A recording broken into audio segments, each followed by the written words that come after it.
Энэ удаагийн хуулийн цаг нэвтрүүлгээр Говьсөнбөр аймгийн прокурорын газраас зөрчил шалган шийдвэрлэх тухай хуулийн танилцуулга мэдээллийг хүргэж байгаа юм а. Өнөөгийн байдлаар манай улсад зөрчлийг шалган шийдвэрлэх чиглэлийг хэрэгжүүлэгч субъектууд болон тэдний эрх үүрэг хэрэгжүүлэх арга хэмжээг захиргааны хариуцлагын тухай, төрийн хяналтын шалгалтын тухай хуулиас гадна гайлын тухай, татварын ерөнхий хууль, өрсөлдөөний тухай зэрэг салбар тус бүрийн хуулиар зохицуулж байсан байна. Энэ байдал нь хуулийн давхардал хийдэл зөрчлийг бий болгож улмаар зөрчил шалган шийдвэрлэх ажиллагааг харилцан адилгүй хэрэгжүүлэх журмаар хүний эрхийг хязгаарлах зэргээр хүмүүр, хууль, шүүхийн өмнө эрх тэгш байх, альва хэлбэрээр ялгуурлан гадуурхагдахгүй байх, Монгол Улсын үндсэн хуулиар тунхагласан хүний эрхийг хангах явдал гажуудах нөхцөлийг бүрдүүлж байжээ. Иймд дээрх асуудлыг зохицуулах зайлшгүй шаардлагыг харгалзан үзэж, зөрчлийг шалган тогтоох ажиллагааны явцад хүний халдашгүй эрхийг хангах, зөрчил шалган шийдвэрлэх эрх бүхий албан тушаалтнуудын эрх хэмжээг нэг стандартад оруулж, тодорхой хуульчлах зорилгоор Монгол Улсын үндсэн хууль, Монгол Улсын олон улсын гэрээний суурь зарчимд нийцүүлэн зөрчил шалган шийдвэрлэх тухай хуулийн төслийг боловсруулан баталж 2017 оны 7 дугаар сарын 1-ний өдрөөс эхлэн хэрэгжиж эхлээд багагүй хугацаа өнгөрчээ.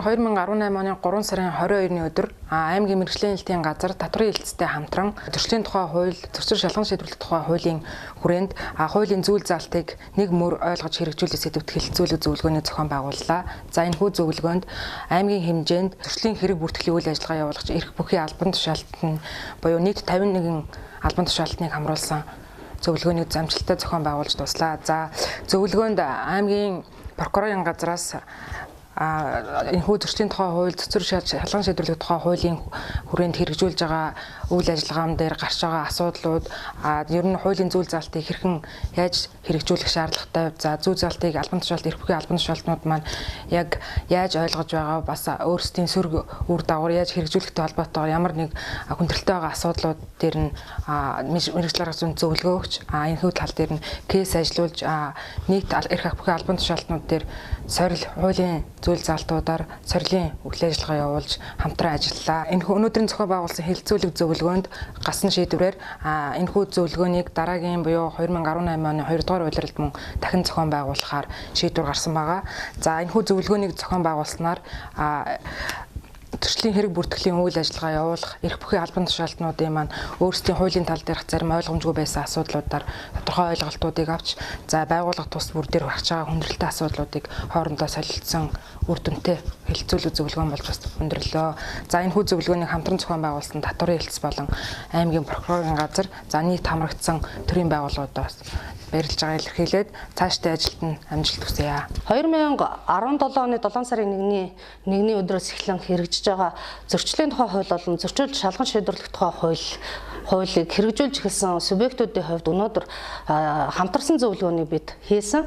Зөрчлийн хуулийн гол зорилго маань энэ хуульд нийцүүлэн гаргасан захиргааны хэм хэмжээний актыг зөрчсөн үйлдэл эсвэл түүнд нэг зөрчсөн хүн хуулийн этгээдэд шийтгэл оногдуулах замаар шударга ёсны тогтолцоог бий болгоход энэ хуулийн зорилго бол гол зорилго нь бол оршиж байгаа. Энэ хуульд нийтдээ бусад хуулиар зохицуулагдсан 240 орчим хуулиар зохицуулагдсан 625 зөрчлийг 16 бүлэгт багтаан хуульчилж өгсөн байж байгаа. Энэ хуулийг хэрэгжүүлэх субъект нь улсын хэмжээнд 12,000 орчим субъект хэрэгжүүлэн ажиллаж байгаа. Өнөөдөр бид зөрчлийн тухай хууль болон зөрчил шалган шийдвэрлэх тухай хуулийг хэрэгжүүлж ажиллаж байгаа аймгийн хэмжээнд тухайн хуулийг зөрчиж, хүний эрхийг зөрчигдөж байгаа ямар асуудал байгаа, энийг хэрхэн шийдвэрлэх талаар хамтарсан зөвлөгөө нь бол хийж байна. Бид өнөөдөр зөрчил шалган шийдвэрлэх тухай хуулийн дагуу шалгаж шийдвэрлсэн зөрчлүүдээс бас тодорхой хэмжээнд прокурорын байгууллага судалгаа хийж холбогдох байгууллагуудад мэдээлэл шаардлага өргүүлж ажилладаг байгаа. Бидний өнөөдрийн бас аймгийн хэмжээнд энэ хууль батлагдсан гарснаас хойш хамгийн их хэмжээг бас тодорхой хэмжээг эзлээд байгаа зөрчил маань гэр бүлийн хүчирхийлэлтэй холбоотой зөрчил байж байгаа. Нийтдээ 2017 онд аймгийн хэмжээнд 7554 зөрчил бүртгэгдсэн байж байгаа. Энэ зөрчлөөс 56 зөрчил нь гэр бүлийн хүчирхийлэлтэй холбоотой зөрчил байж байгаа. Энэ бол 2017 оны 7 сарын 1-ээс хойш тоо мэдээ. Энэ гэр бүлийн хүчирхийлэлтэй холбоотой зөрчилд шүүхээр 16 этгээдийг 30 хүртэл хоногоор баривчлах шийтгэл оногдуулсан байж байгаа. 2018 он гарсаар нийтдээ цагдаагийн байгууллага болон бусад эрх бүхий албан тушаалтнууд 1923 зөрчлийн талаарх гомдол мэдээллийг хүлээн авсан. Үүнээс гэр бүлийн хүчирхийллийн гомдол мэдээлэл 20 байгаагаас баривчлах шийтгэл шүүхээс баривчлах шийтгэл оногдуулсан хүн бол 6 байж байгаа. Тэгээ энэ тоо мэдээнээс харахаар тухайн зөрчил дундаа одоо нийгмийн хүрээнд гэр бүлийн хүрээнд үйлдэгдэх зөрчил бол буурахгүй байгаа талаар одоо дүгнэлт хийж болно. Мөн энэ гэр бүлийн хүчирхийл үйлдэгдэж байгаа зөрчлийн хамгийн том шалтгаан нь арх согтууруулах ундаа хэрэгэлсэнтэй бас холбоотой байж байгаа. Нийт энэ гарч байгаа зөрчлүүд бол 100% арх согтууруулах ундаа хэрэгэлснээс гэр бүлийн хүрээнд хүчирхийл үйлдэх ийм зөрчилд холбогдсон байж байгаа. 2017 оны 7 сарын 1-ний өдрөөс эхлэн зөрчлийн тухай хууль болон зөрчил шалган шийдвэрлэх тухай хууль хэрэгжижсэн та бүхэн мэдж байгаа. Тус аймгийн хэмжээнд одоо зөрчил шалган шийдвэрлэх эрхээ 15 субъектийн 87 эрхээ албан тушаалтан зөрчил шалган шийдвэрлэх ажиллагаа явуулж байна. Хууль хэрэгжиж эхэлснээс 2017 оны сүүлийн хагас жилийн байдлаар нийтдээ 7554 гомд мэдээлэл хүлээж авч шалгасан байна.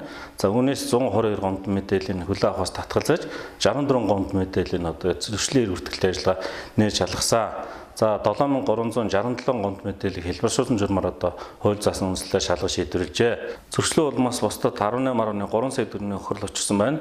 За одоо зөрчил шалган шийдвэрлэх ажиллагааны явцад 9.1 сая төгрөгийн хохирлыг төлж харагдуулсан байна. Зөрчлийн явцад орон зайлах, дахин зөрчил үйлдвэрээс тасан зогсоох зорилгоор 51-ийн иргэнийг 24 цагийн хугацаагаар дүр заалтуулан шалгажээ.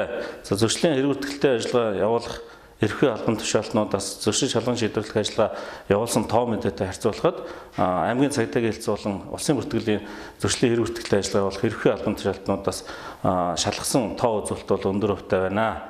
Зөрчил болгоны цаана хүний эрх зөрчигдж байдаг учраас зөрчийг илрүүлэх, шалгах, хариуцлах тооцдог байдлыг сайжруулах зорилгоор аймгийн прокурорын газраас зөрчил шалган шийдвэрлэх эрхээ албан тушаалтнуудаас хяналт тавих явцдаа зөрчил илрүүлэх, олж тогтоох, шалгах ажиллагааг хангалтгүй явуулж байгаад прокуророос дүгнэлт хийж цааш энэ ажиллагааг одоо сайжруулах зорилгоор шатраас арга хэмжээнүүдийг авч байна. Гойсонбор аймгийн прокурорын газрын 2017 оны 7 дугаар сарын 1-ээс хойш зам тээврийн ослтой холбоотой мэдрэг зөрчлийн талаарх мэдээг та бүхэн танилцуулъя. За Гойсонбор аймаг нь хэдийгээр хүн ам цөөтэй боловч за босоо тэнглэхийн зам дамжин өнгөрдөг учраас зам тээврийн ослын гэмтрэг зөрчил нэлээдгүй бүртгэдэг. За ингээ 2017 оны 7 дугаар сарын 1-ээс хойш буюу зөрчлийн тухай хууль хэрэгжснээс хойш за зам тээврийн ослтой холбоотой бүртгэгдсэн 130 гомдол мэдээлэл байна. За 130 зөрчлийн гомдол мэдээллийн за 50 гомдол мэдээлэл нь за энэ согтууруулах ундааны зүйл хэрэгэлсэн гэсэн ийм зөрчлүүд бүртгэгдсэн. За үүн дээр зөрчлийн тухай хуулийн буюу 14.7-гийн 3.1 зааснаар за тээврийн эрс жолоодох хэргийг нэг жилийн хугацаар хасч 401-тэй 400 сая төгрөгөөр торох шийтгэлийг одоо 30 хүнд оногдуулсан. Албан сургалтанд хамруулж за 7-оос 30 хоногийн хугацаагаар 20 хүнийг ингэж баривчилж шийдвэрлсэн. За нийтдээ ерөнхийдөө зөрчлийн тухай хууль хэрэгжснээс хойш 2017 оны сүүлийн хагас жилийн байдлаар 50 хүн одоо энэ согтууруулах ундаатай холбоотой зөрчилд шийтгүүлсэн байна. За 2018 оны 3 дугаар сарын байдлаар энэ тоо маань өмнөх оны сүүлийн хагас жилээс өссөн үзүүлэлттэй байна. За энэ нь болохоор нийтдээ согтууруулах ундаатай холбоотой 49 гомдол мэдээлэл бүртгэгдэн за 41 хүнд за зөрчлийн тухай хуулийн 14-ийн 7 дугаар зүйлийн 3-1 хэсэг зааснаар за тээврийн эрсдлийн жолоодохыг нэг жилийн хугацаар хасч за 400 нэгжтэй тэнцэх хэмжээний төгрөг 400 сая төгрөгөөр торгож шийдвэрлэж за 8 хүнийг албан сургалтанд хамруулж 7-оос 30 хоногийн хугацаар гэж баривчилж шийдвэрлсэн байна. За хэдийгээр 49 хүн за өмнөх оны 59 хүн гэдэг маань бага тоо мэт боловч за энэ согтууруулах ундааны зүйл хэрэгэлсэн үедээ тээврийн эрс жолоодж байгаагийн ард хор уршиг нь болохоор за хүний амь нас, эрүүл мэнд, эд хөрөнгөтэй салшгүй холбоотой байдаг учраас магадгүй энэ зөрчлүүд аливаа нэг гэмт хэрэг болохыг үл өгөөсөхгүй маа. За мөн эрүүгийн хуулийн дээр бас энэ согтууруулах ундаатай холбоотой тээврийн хэрэгсэл жолоодсон тохиолдолд за хүлээлгэх хариуцлага яа шийтгэлвэл хөндрүүлж өгсөн байдаг. За та бүхэн жишээ дуртахад эрүүгийн хуулийн 27 дугаар зүйлд за тээврийн хэрэгслийн хөдөлгөөний аюулгүй байдлын журам зөрчих гээд гэмтрэг байдаг. За тээврийн хэрэгслийн хөдөлгөөний аюулгүй байдлын журам зөрчсөн үүний улмаас за хүний биед хүндэвтэр охирол учирсан бол за хүнийг за нийт төстэй ажил хийлгэх болон зорчих эрхийг хязгаарлах ялаар шийтгэхээр заасан байдаг. За тухайн иргэн хүн дээрх гэмтрийг үйлдэхдээ за согтууруулах хүн дээрийн зүйл тодорхой хэмжээгээр хэрэгэлсэн үедээ үйлдсэн байх юм бол за энэ хэрэгт оногдуулах яа шийтгэл нь хүндрээд за 3 жил хүртэл хорих ялтай ийм гэмтэргээр зүйчлэхээр ингэж хуульчилж өгсөн байгаа.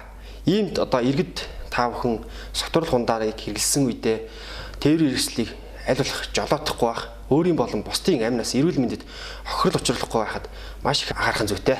Дээрх тоо мэдээнүүдээс бид юу харж болох вэ гэхээр аймгийн хэмжээнд хүн амын тоотойг харьцуулах юм бол үйлдэгдэн гарч байгаа зөрчил баггүй хувийг эзэлж байгаа гэдгийг харж болно. Тэгэхээр бид тэр дундаа өнөөдөр архитан согтуурхтай холбоотой гэр бүлийн хүрээнд үлдэж байгаа энэ гэр бүлийн хүчирхийлэлтэй холбоотой зөрчлийг өнөөдрийн бид зөвлөгөөнөөр энэ зөрчлөөс яаж урьдчилан сэргийлэх вэ?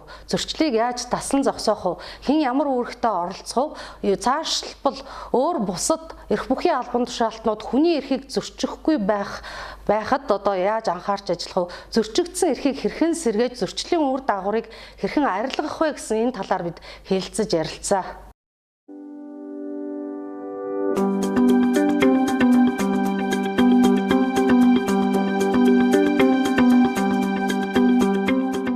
Зөрчил шалган шийдвэрлэх тухай хуулийг боловсруулахад хууль зүйн дотоод хэргийн яам, холбогдох байгууллага, судлаачдаас энэ чиглэлээр хийсэн судалгаа, Монгол улсын, олон улсын гэрээ, Канада, Австрали, Бүгд найрамдах Солонгос улс, Япон зэрэг улсуудын хууль, нэгдсэн үндэсний байгууллагаас Монгол улсын засгийн газарт ирүүлсэн зөвлөмж зэргүүдийг ашигласан байна.